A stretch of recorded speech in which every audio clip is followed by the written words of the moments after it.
Nak pegang dengan sunnah ni kena sabar banyak. Zaman ni lagi lah, kadang-kadang kita nak promosi benda sunnah kena troll kan. Bila bincang benda sunnah, kita mesti bincang benda bid'ah. Bila bincang iman, mesti bincang kufur. Bila bincang tauhid, mesti bincang syirik. Kan Islam macam tu kan.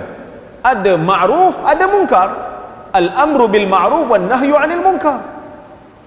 Ada positif dan ada negatif.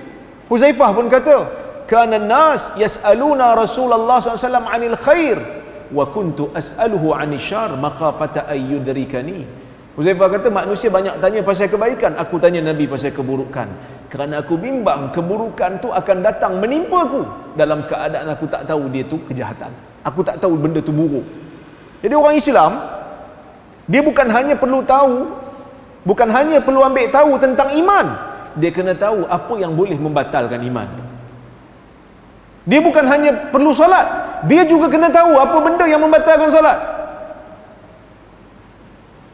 Kan kita belajar dalam fiqh, ni rukun salat, ni syarat salat, ni syarat sah, ni syarat wajib, ni rukun-rukun. Last dia akan belajar perkara yang membatalkan salat. Sebab kita tak nak salat kita batal dalam keadaan kita tak sedar. Tengok orang tu solat lama kan, bacaan pun sedap, kita kata Masya Allah, bacaan bagus, rakaat tarawih pun banyak buat, dia kata Alhamdulillah. Sedap tu pun belum ambil wuduk lagi, kalau ambil wuduk lagi sedap. Dia tak tahu sebenarnya solat dia tak sah. Maka sebab itu Islam diseimbangkan. Ada dalam Quran pun ada cerita kebaikan. Ada cerita Nabi Allah Musa, ada cerita Nabi Allah Isa. Dalam Quran juga ada cerita padri-padri yang jahat, pendeta-pendeta yang jahat. Ada cerita Fir'aun, supaya kita tahu yang ni baik untuk diikuti, yang ni jahat, yang membahayakan dan membinasakan akhirat. Jadi bila kita cerita bab sunnah ni akan masuk sikit bab bid'ah, kita pun kena troll kan, kena kutuk, kena sindir. Dia kata, Ustaz, mikrofon ni bid'ah Ustaz. Memanglah mikrofon ni bid'ah, bid'ah hasanah, bid'ah dalam urusan dunia. Kerana tak ada siapa kata pakai ceramah pakai mikrofon berpahala lebih daripada tak pakai mikrofon. Ada tak? Mana ada orang cakap macam tu? Kalau ada orang cakap macam tu, bid'ah lah. Yang sebut berkenaan dengan bid'ah ni Nabi SAW. Tapi ada sebahagian daripada kita bila dengar perkataan bid'ah jadi panah telinga, sedangkan benda tu ada dalam hadis.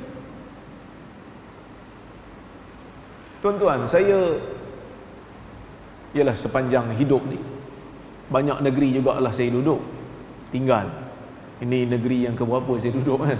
Negeri yang ketiga ke keempat saya duduk.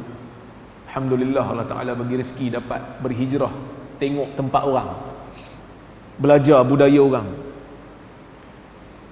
Tapi Perlis ni Alhamdulillah dekatlah dengan jiwa saya, walaupun saya bukan orang Perlis, saya orang Perak.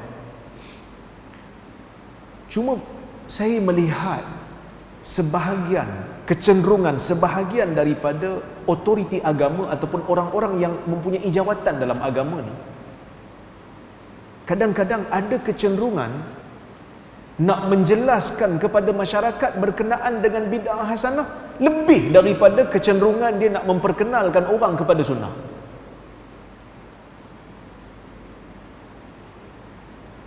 Itu yang kadang-kadang kita rasa macam agak sedikit tak kena. Bukan Perlis lah, di tempat lain.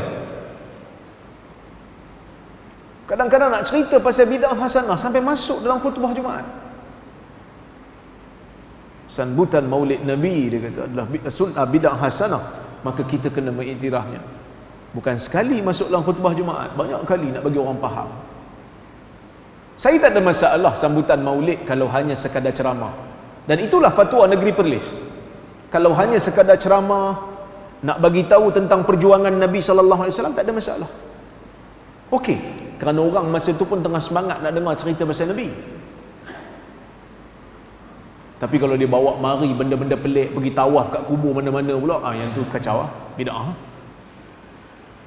Cuma usaha kita nak bagi orang faham sunnah dengan usaha nak bagi orang faham bid'ah hasanah kadang-kadang tak seimbang. Sepatutnya usaha nak bagi orang faham sunnah tu kena lebih lah lagi. Sebab sunnah ni benda yang Nabi SAW ajar. Mana sama dengan benda yang tok guru ajar? Tak sama. Kerana ajaran Nabi SAW tu datang direct daripada Allah Azza wa Jalla.